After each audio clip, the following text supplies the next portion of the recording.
동의하시면 구독과 좋아요 부탁합니다. 알림 설정도 잊지 마세요.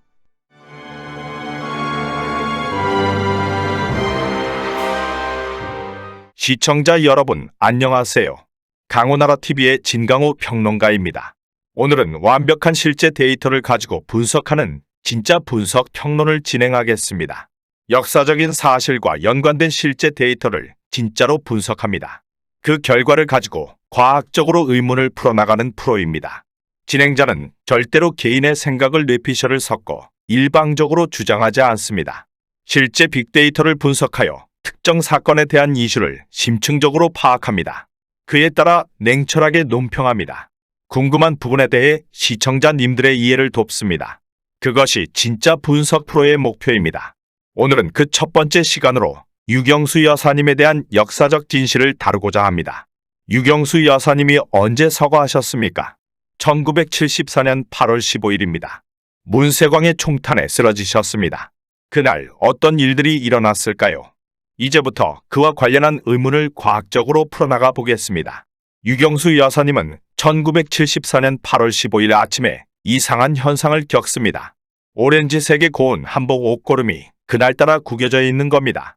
아침 10시부터 장충동의 국립극장에서 광복절 29주년 기념식이 열리게 되어 있었습니다. 그래서 빨리 아침을 들고 청와대를 나서야 하는데 옷고름이 구겨져 있었습니다. 조식으로 미역국을 만들었는데 옷고름 펴느라 시간을 다 빼앗겼습니다. 결국 식은 미역국을 밥상에 그대로 놔둔 채 시간에 쫓겨 청와대를 나섰습니다. 왜 그날따라 옷고름이 구겨져 청와대로 가는 길을 막았을까요? 운명의 위험을 알려주며 유경수 여사님을 붙잡은 것일까요? 나이를 한 살 더 먹을 때마다 드는 미역국을 왜 그날따라 들지 못하고 청와대를 출발하신 것일까요? 더 이상 나이가 들지 못하게 된다는 것을 알리는 징조였을까요? 10시가 되자 경축식이 시작되었습니다. 국민들의 애국가 제창이 이어졌습니다. 이어서 순국선열에 대한 묵념을 마치고 박정희 대통령이 연단에 섰습니다. 박 대통령의 축사는 오전 10시 23분부터 시작되었습니다. 카랑카랑한 목소리로 낭독하는 도중의 일입니다. 조국 통일은 평화적인 방법으로 이루어져야 한다는 것을이라는 말이 나올 때 갑자기 객석에서 꽝하는 소리가 울렸습니다. 그 이후 상황은 다 아실 겁니다. 문세광이 쏜 네 번째 총성에 유경수 여사의 고개가 뒤로 젖혀졌습니다. 오른쪽 머리에 총탄을 맞은 겁니다. 기념식장은 아수라장이 되어버렸습니다. 광복절 기념식을 TV로 보던 시민들도 갑자기 TV 화면이 꺼지자 불길한 생각을 가지게 되었습니다. 경호원은 의식을 잃은 유경수 여사를 업고 긴급히 밖으로 나갔습니다. 하늘에는 먹구름이 끼기 시작했습니다. 유 여사는 검은색 차량으로 을지로 유가의 국립의료원을 거쳐 창경원 옆에 서울대학교 의과대학 부속 병원으로 옮겨졌습니다. 그때가 오전 10시 32분입니다.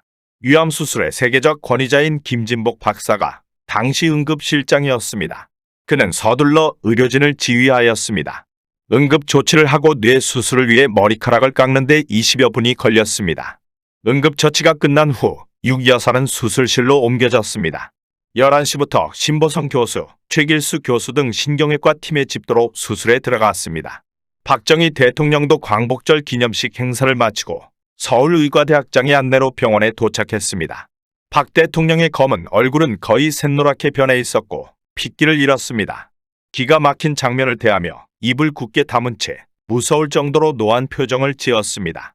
하늘도 이런 상황에 화가 난 듯이 먹구름이 더욱 짙게 끼기 시작했습니다. 기온은 27.6도로 당일 최대치로 올라갔습니다. 박 대통령은 의사들에게 최선을 다해 주시오라고 간곡히 부탁하고는 대통령 전용 입원실로 올라갔습니다. 거기서 수술 경과를 초조한 모습으로 기다렸습니다. 더욱 짙은 먹구름이 끼며 한두 방울씩 빗방울이 흩날렸습니다. 집도의가 총탄을 맞은 뇌를 살펴보니 왼쪽 뇌 정맥을 뚫고 나갔습니다.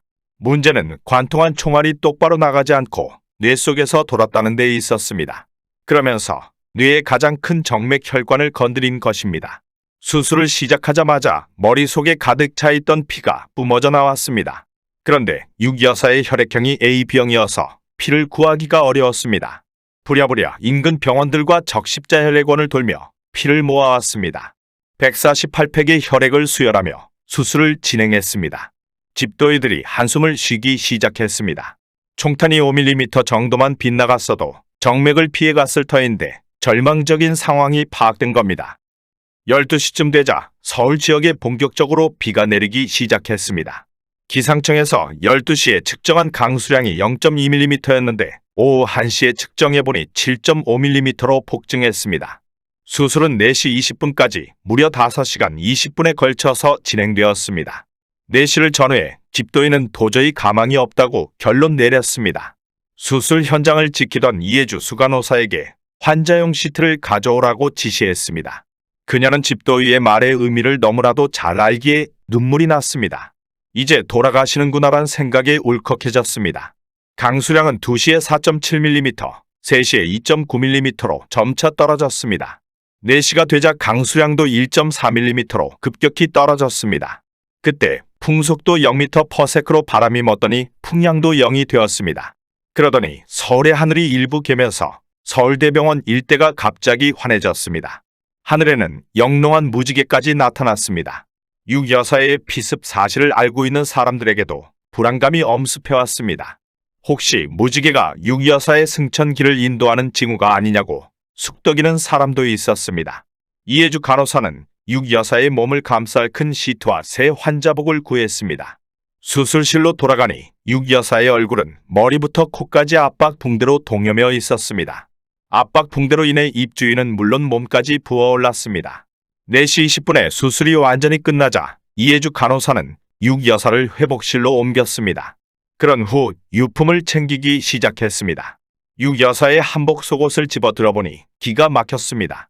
배치코트라고 불리는 한복을 풍성하게 만들어주는 속치마에는 듬성듬성 꿰맨 손바느질 흔적이 여기저기 있었습니다. 한두 번 꿰맨 게 아니라는 겁니다. 일국의 대통령 영부인이 한 번도 아니고 여러 번 기워서 재활용한 한복 속옷을 입고 계셨던 겁니다. 프랑스 샤넬의 수석 디자이너가 디자인한 재킷도 아니고 178벌의 패션 의상도 아닙니다. 남루하게 기워진 속옷이었습니다. 이해주 수간호사는 이루 말할 수 없이 가슴이 먹먹해졌습니다. 그녀가 잠시 멍한 상태로 있는데 누가 어깨를 툭툭 쳤습니다. 육 여사의 수술이 끝난 것을 알고 박정희 대통령이 회복실로 오신 겁니다. 이루 헤아릴 수 없을 만큼 많은 감정이 응축된 표정이었습니다. 인공호흡으로 심장만 뛰고 계신 육 여사를 물끄러미 바라보셨습니다. 5시에는 강수량이 1.1mm로 더 떨어졌지만 풍량이 50도로 바뀌었습니다. 풍량이란 관측 시각 전후 10분간의 바람 방향의 평균을 나타내는 겁니다. 시계 방향으로 돌아 360도가 되면 북쪽이 됩니다. 즉 360도는 북풍을 뜻하고 180도는 남풍을 뜻합니다. 북풍이란 북쪽에서 불어오는 바람입니다. 0에서 50도로 풍향이 형성되었다는 건 무엇을 의미할까요? 바람이 북동풍으로 형성되었음을 뜻하는 겁니다. 오후 5시까지 잠시 소강 상태가 되던 비는 6시가 되자 2.2mm의 강수량이 되었습니다. 그러다가 서울 지역의 강수량이 7시에는 5.1mm가 되었다가 급속히 떨어졌습니다. 이 즈음 하늘이 노을 때문인지 영롱한 오렌지 빛을 중심으로 주위가 빨간색으로 변했습니다. 마치 오렌지색의 작은 물방울 무늬가 많은 한복을 입은 유경수 여사가 피를 흘리는 것처럼 이상한 현상으로 나타났습니다. 사람들은 혹시 육 여사께서 돌아가신 게 아니냐고 불길한 느낌에 휩싸였습니다. 물론 저녁 노을이겠지만 평소와는 확실하게 다른 색이었습니다. 그 시점에 유경수 여사의 심장이 멎었습니다. 서울대학병원에서 숨을 거두신 겁니다. 기상청에서 서울 지역의 기상 관측 지점 번호가 108번입니다. 육 여사의 종교는 불교입니다. 108번뇌를 모두 잊고 눈을 감으신 것일까요? 또한 풍량도 오후 5시에 50도, 6시에 270도, 7시에 250도였다가 육 여사가 돌아가시고 나자 360도로 완전히 바뀌었습니다. 짧은 시간에 무려 0에서 부터식의 방향으로 돌아 360도로 방향이 바뀐 겁니다. 보기 드문 기상현상입니다. 삶의 사이클을 완전히 한 바퀴 돌아 새로운 윤회를 하기 위한 것일까요? 그렇게 유경수 여사는 돌아가십니다. 누덕누덕 기어입은 속치마를 남기신 채 말입니다. 물론 1974년 8월 15일에 일어났던 기상현상을 기적이라고 볼 수는 없을 겁니다. 그냥 우연의 일치로 유경수 여사의 피격과 겹친 것일 수 있습니다. 하지만 그날의 충격이 너무나도 컸기에 우리는 또렷이 기억합니다. 유경수 여사의 큰 따님이신 박근혜 대통령을 탄핵시키고 권좌에 앉았던 분이 누구입니까? 그분의 영부인이 누구입니까? 그분의 패션과 유경수 여사님의 패션이 오버랩되어 보입니다. 그러면서 1974년 8월 15일에 이상한 기상현상이 더욱 강렬히 생각납니다. 대한민국의 진정한 국모 유경수 여사님이 다시금 그리워지고 생각나는 오늘입니다. 시청자 여러분, 빅데이터를 직접 분석하여 평론하는 강호나라TV의 진짜 분석. 오늘은 여기까지입니다. 평론의 진강호였습니다. 그럼 다음 시간에 또 뵙겠습니다. 행복한 시간 되십시오. 감사합니다.